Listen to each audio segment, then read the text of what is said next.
right lobe, left lobe, coronary ligament, falciform ligament, and then this is the round ligament. They used to go down to his belly button, but some that degraded away completely, some is just left behind. Okay?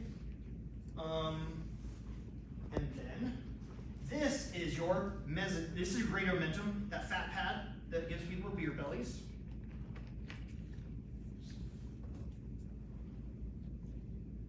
And then here's your mesentery. It's just holding everything together. It's your peritoneum. But I'm going to get rid of it just because it's blocking our view from everything. So that's your mesentery or peritoneum. Okay. Now, we have your stomach. And again, I want to show you this. Look at where your ribs are. I mean, it's not, stomach isn't like under ribs, but it's like the lower ribs over here is still on the same level. So there. But it's not down where kids think it is. And then the liver, gallbladder, and then pancreas. I just saw it right here. There's the pancreas. It's behind the stomach, and the duodenum or duodenum wraps around it. Okay. Just seeing things we can see here before we go in and look inside things more. This is your, let's look at some of these. Here's your caudate lobe. Sorry, here. See your caudate lobe right here? There's your caudate lobe. Quadrate lobe is there. And then, I'm going to put the angle back to where it's just at. Look at this. This is, that's the common bile duct coming from your liver. And there's your gallbladder, different angle. So there's the front of the gallbladder, here's the back. So our ducts, let's see if we can get an angle into seeing them. Okay, I see there's one. There's the right hepatic duct, left hepatic duct. They fuse together to form the common hepatic duct. Still, hepatic means it's only coming from the liver. And then when the cystic duct branches off and goes to the gallbladder, the rest of it becomes a common bile duct, because a common bile duct can come from the liver or the gallbladder, come from the hepatic duct or the cystic duct.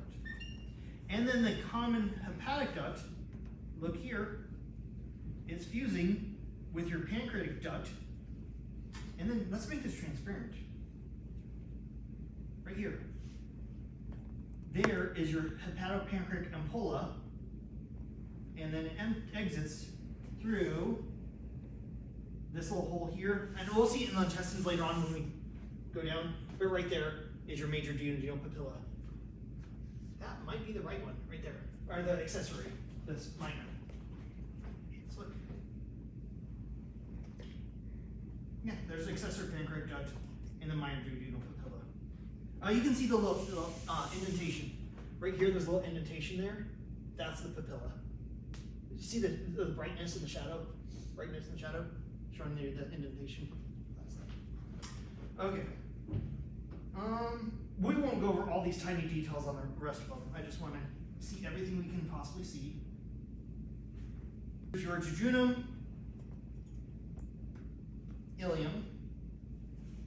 The ileum empties into the cecum, which should be right there. There it is. There's the cecum. So here's your ileocecal junction. Let's make this transparent. See if we can see anything in here. So there's the ileum. Okay, let's make this untransparent and let's dissect into here. How would I get there?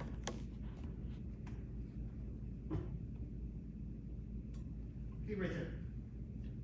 This thing, that is the valve.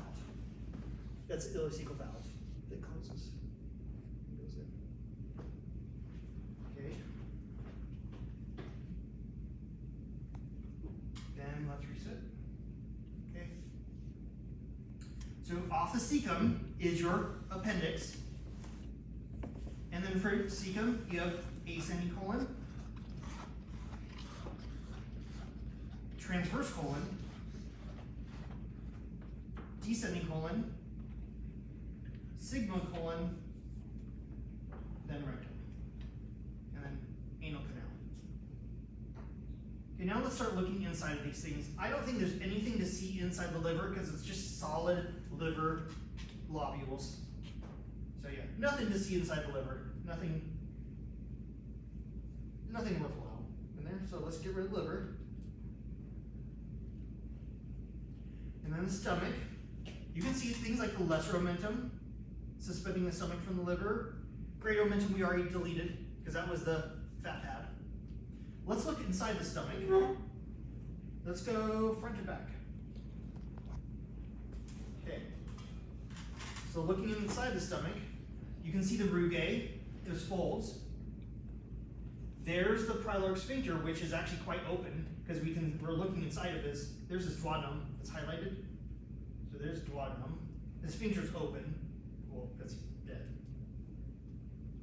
And then there's where the cardiac sphincter would be on the esophagus. Okay, so you can see the rugae there. Now let's look in the small intestines. Let's go to the duodenum. Actually, let's go inside the gallbladder. Anything you see? No, gallbladder was filled with, okay, here's a quick thing. His gallbladder was filled with bile when he was killed, or when he died, and it didn't empty. So we're just seeing solid bile in there. But what they did with the cadavers was they flushed him out. So like basically pose, flush everything out. So that's why we can see inside the intestines, because that was removed. Okay. And you can see all those circular folds that you can see with your naked eye. And they're really small in duodenum, and they get bigger in the jejunum and ileum. But they're more fine in the duodenum. And then here's those holes. Okay, so here, that is the major jejunal papilla, right there, where we have your common bile duct and your accessory duct go out of that hole there, and and here's the accessory duct going into the kind of right there. I have to get the angle good. There is the minor jejunal papilla. These are not things I'm going to test you on, but I want to show you.